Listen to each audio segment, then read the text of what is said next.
In this video, I'm going to be telling you the 5 things that I wish I'd known when I started in digital photography. Join me. Roll titles.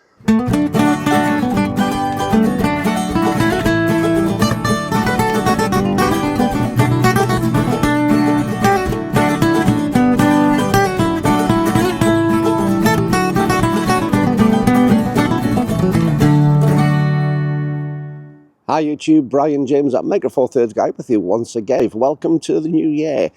Well, I've had time to think about things while I've been off, and some of the things I've been thinking about is some of the big mistakes I made when I got into digital photography. Mistakes which still have a knock-on effect to today. Now, I'll give you a little bit of background before I go. I've been shooting analog film photography since I was 6 years old, so that's most of my life. And I didn't get into digital until relatively late.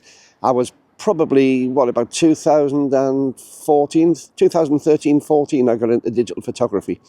So a lot of the big developments had been done by then. But I hadn't shot for a little while. I'd given up. I'd lost my mojo for photography. So I hadn't really been doing much shooting for about 10 years when I got back into it. So I had all the memories, but none of the relevant modern stuff. So let's have a little look back at some of the 5 things, plus maybe a bonus, so keep watching. Don't know where I'll put it in. Might be the end, maybe in the middle. We'll have a look.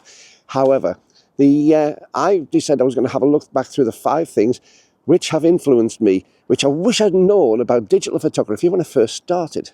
Now, before we go on, if you're not a subscriber to the channel, why not? It's free. So please just have a look down there. You'll see the subscribe button. Just hit that. Take a second out now and do it. And you'll find a little bell.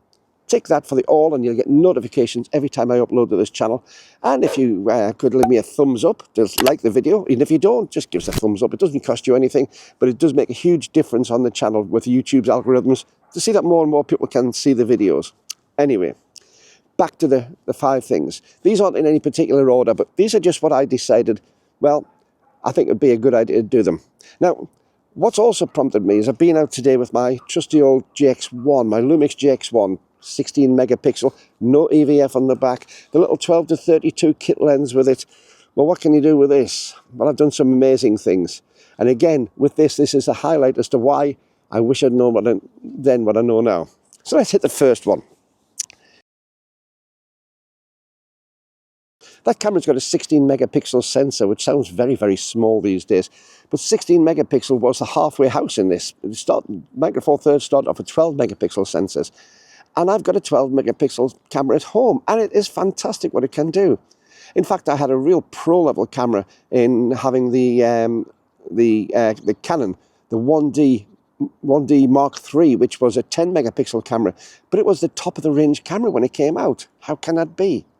Well, obviously there have been changes in technology, but also we've got to the point where we are so fascinated by numbers. We have cameras, full frame cameras now, which can shoot 60, 70, 80, 90 megapixel. I don't know, I've lost count with it.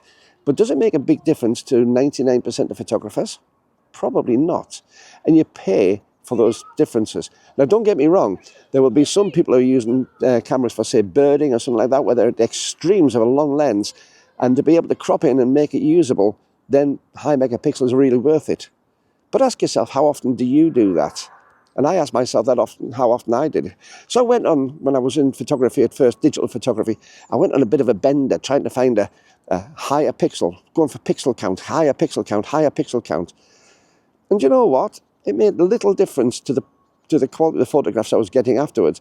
Yes, I could zoom in on something that you wouldn't believe, and it would still be nicely unpixelated when I was seeing, the head of a pin at 400 meters or something, But in reality, I've never missed going downsize to 20 or a 16 megapixel sensor. So what about you? Tell me what you think in the comments below. I'd love to hear your comments. But that's my number 1 thing. I wish I hadn't chased megapixel counts. So on to number 2. Well, number 2 is sensor size. And this has been a bugbear of mine for a long time. You're pushed in. When I first got my first digital camera, was an APS-C camera, a 1.6 to 1 ratio compared to full frame. Now, coming from film, we hadn't really sussed this. Yes, you had bigger formats, and they did make a noticeable difference. So if you were shooting something like 5x4, or whatever that sort of thing was, compared with 35mm, yeah, you did get big differences. But the kit was so esoteric compared to what you had. You didn't really worry about it too much. And let's face it, who wanted to carry a big Hasselblad or a big Mamiya 645 around the place if you'd out taking snapshots? They were great for doing weddings and they were great for doing professional work, but they weren't really a normal day-to-day photographer's camera. Well, now we've got day-to-day photographers who are lusting for some bigger sensor sizes. And of course, what I used to consider a small sensor, well, a small film format, with my 35mm, is now considered full frame. So I lusted after the new one, after a new camera, a full frame camera. I had my APS-C cameras. I'd gone to a 7D, which I absolutely adored that camera. But I needed a full frame. I lusted after a full frame camera. And I went off and got myself a 5D Mark II, which at the time was de rigueur. It was the bee's knees camera. And I was so disappointed. The disappointment was unbelievable. I expected a sea change in the quality of my photographs. And instead, well, instead I hardly got anything noticeable. Most of my photography wasn't pushing the sensor to its limits on its light or its dynamic range. Most of my photography was what most people take. And even then I was working professionally. I was taking portraits, but they were all studio portraits. And I didn't really see much difference in it. And I was disappointed. But then when it came to going to Micro Four Thirds in 2017, or was it 2017 or 18, something like that, down to a 2-to-1 crop ratio. That's a quarter of the sensor size. This is going to be awful. This is going to be atrocious. The noise is going to be horrendous. The dynamic range is going to be 0. And then I got my little EM5 Mark I. And it was brilliant. And I got some awesome photographs out of that. And I didn't miss the big sensor. I certainly didn't miss the bigger size and the bigger weight and the lack of portability compared to Micro Four Thirds' tiny system. And then I realised that the 5D Mark I was actually quite a bit bigger than some of the other cameras, like my GX1. So, sensor size, I felt duped out. I'd spent a lot of money going to bigger and bigger sensors, mainly because the media told me to. I needed to find out the hard way. And I'm still of that opinion today. There are reasons for having bigger sensors, don't get me wrong, I'm not arguing on that. But I'm saying, from me, it was a lesson which was expensive to learn that I, as a normal photographer, didn't need it. Number 3, getting the perfect shot at 60 frames a second doesn't make you a good photographer. When I first started in photography, I could take one shot at a time. I didn't have a motor drive, I didn't have any sort of power winder adapter. I couldn't do multiple shots. And that gave me a lot of incentive to actually sit down and analyze what I was doing and learn how the camera timing works, learn how the delay in the shutter works. And then if I wanted something which was a moving object, I had to learn to factor that in. It was a great way to do it. Then I got a 5 frame per second motor wind for my camera.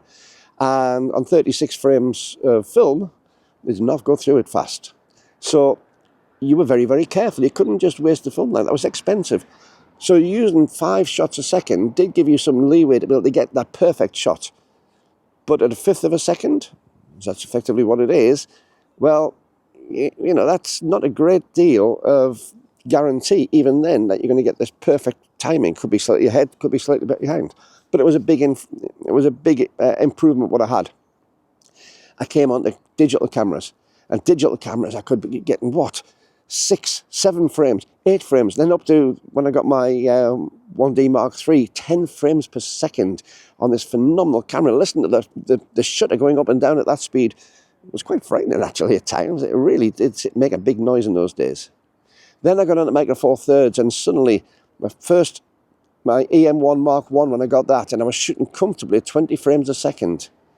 And now, of course, we can take some of these things off the 4K video on some of the cameras like my G9 and get 60 frames per second. 60 frames per second shooting time. You can get it so it's perfect. But I've lost some of the skill if I just rely on that. I'm not shooting that sort of thing all the time, so why do I need that? And if I'm not building up my skills, I'm losing my skills because I'm just letting the camera do it. It does not make me a better photographer. It just means that the technology is letting that particular photograph be taken. So I don't think you're a better photographer because you can have all that speed. I think the photography is how you use all those things. And most photographers don't need 60 frames per second or anywhere near that. Don't even need 20 to get some fantastic shots. So just having those, I wish I hadn't worried about having the camera with all those shots. I rarely use it on my G9 or my AM1 Mark II. I rarely use that speed of shutters. I very, very rarely use that. Because also, at 60 frames a second, you've got to go through those 60 shots and see which one the perfect one is. I hate sitting editing and going through all those 60 shots for 1 second worth of photography time. Doesn't appeal to me. So I wish I hadn't gone after the super high frame rates in my cameras. I don't need them, I don't use them. Maybe you do, but you'll probably be doing something as a specialist thing altogether on that. And as I've said already, I'm not interested in bringing the specialist down. If you have a specialist need for your camera, then that's a perfect thing. But if you're not somebody who's doing that all the time, then do you really need that? Do you need to spend that extra money to get it? So I certainly didn't. So that was that. Don't take 60 frames a second or super high frame rates, whatever, unless you need to.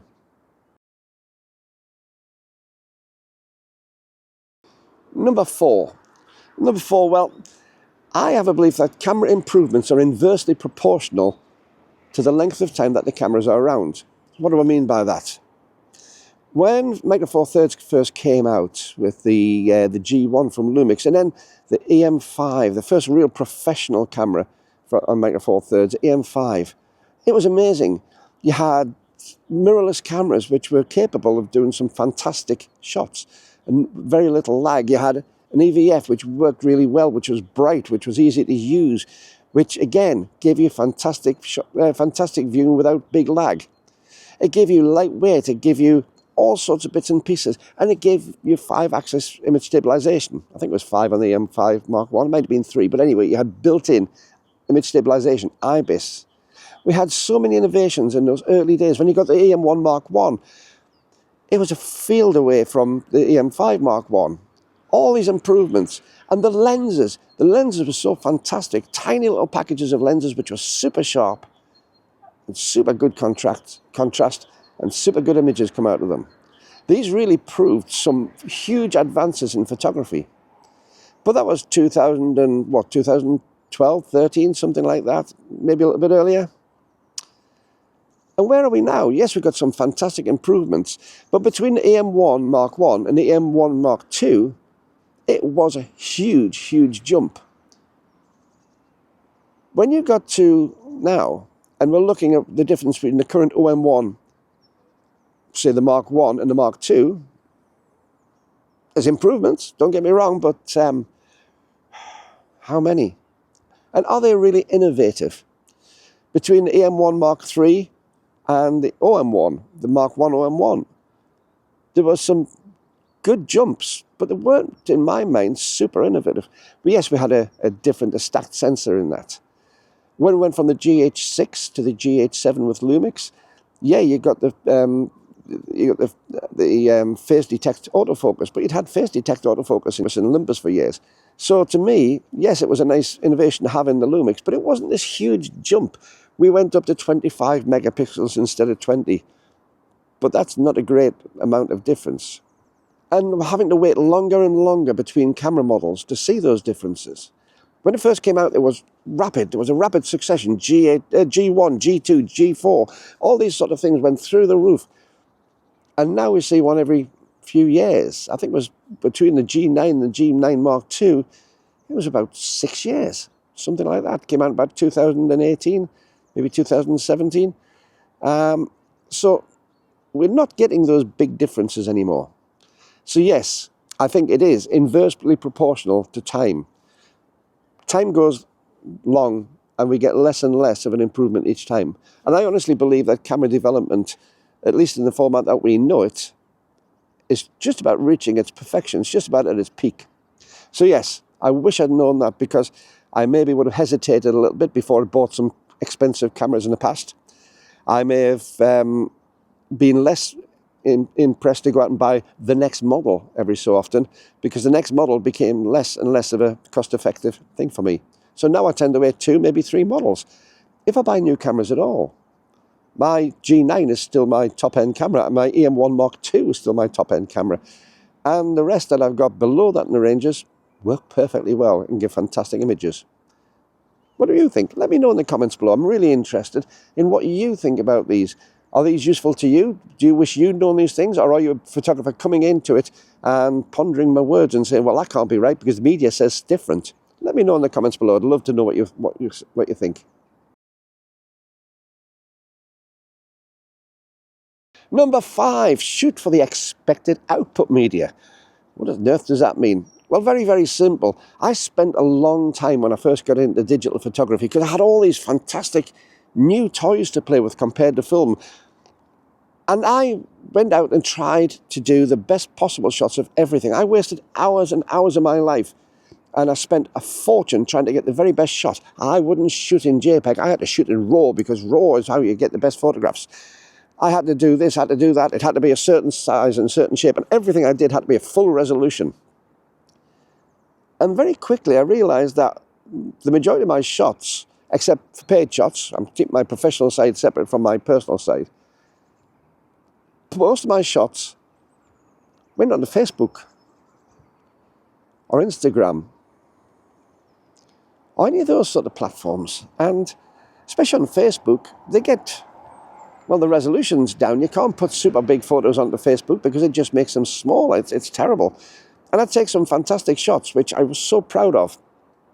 Then I put them on Facebook and think, yeah, that looks like I've taken out my camera phone and just took a photograph of the scenery.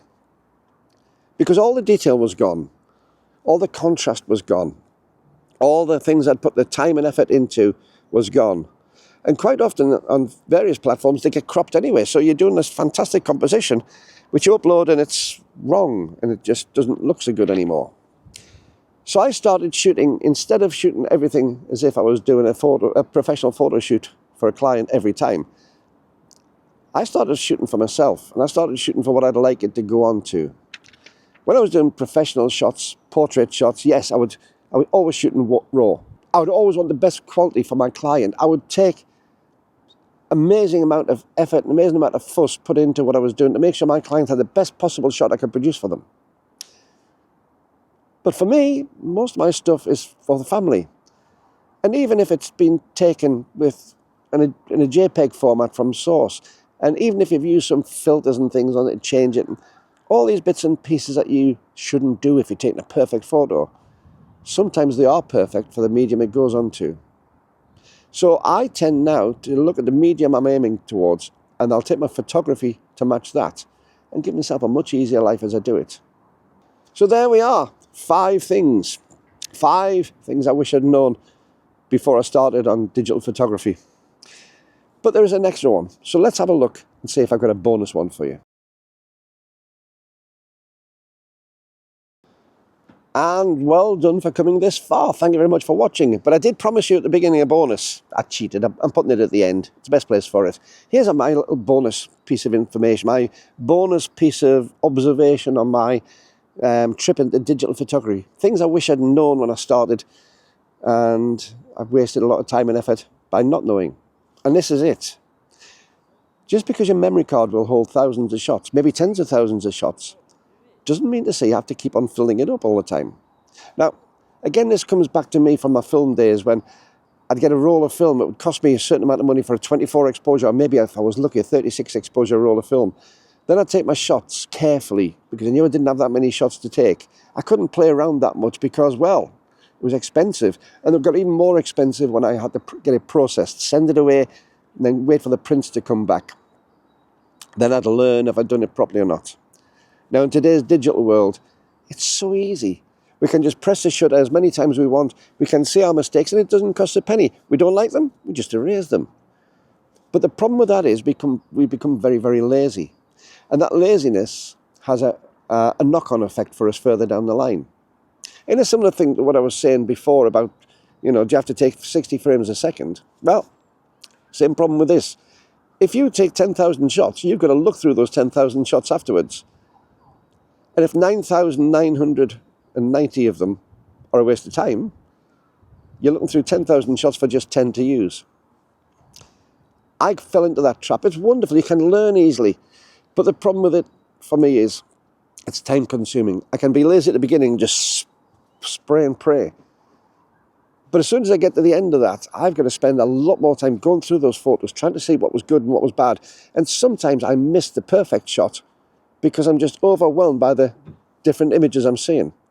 So for me, just because you can take loads of photos doesn't mean to say that I do. A good photographer will take the number of shots that he or she wants, maybe with a little bit of safety wiggle room at the sides, but they don't fill up the memory cards just because they can. They still practice the art of photography. Spray and pray to me is not photography. It's just using a tool and letting it work itself out to see the best of a bad bunch. To me, the art of photography is using that skill to get the perfect shot first time whenever possible, or with a minimum amount of messing around with it. What do you think? Let me know in the comments below, because I'm really interested to hear what you say. But these are the things which I think if I'd known them when I started in digital photography, I would have had a different outlook. I would have had certainly a bigger bank account. My bank account would have been fuller because I wouldn't have been wasting money on things. And I would have saved a huge amount of time in just trying to get the right shot so that I was happy. Let me know. I'm really impressed to see what you say about it. But until the next time, this is Brian James saying thank you to these wonderful people here who are my Patreon patrons who keep the channel going. As I say, don't forget to leave a comment, give me a subscribe and like, and I'll see you in the next video. Keep on taking your camera out and keep on having fun with your photography. Bye-bye. Lots of things in this, but to me, the disappointment when I went full frame. Hello. Hello, how you doing? You all right? Hello? It's okay. I've got dogs. Hello. Mine are that size though. What is that, by the way? Is that Cockapoo. it is a cockapoo, is it? Yeah, curly one, Yeah, I was looking at the face because it's... Have a nice day. And you all the best. Enjoy the dogs. Enjoy taking them out for a walk.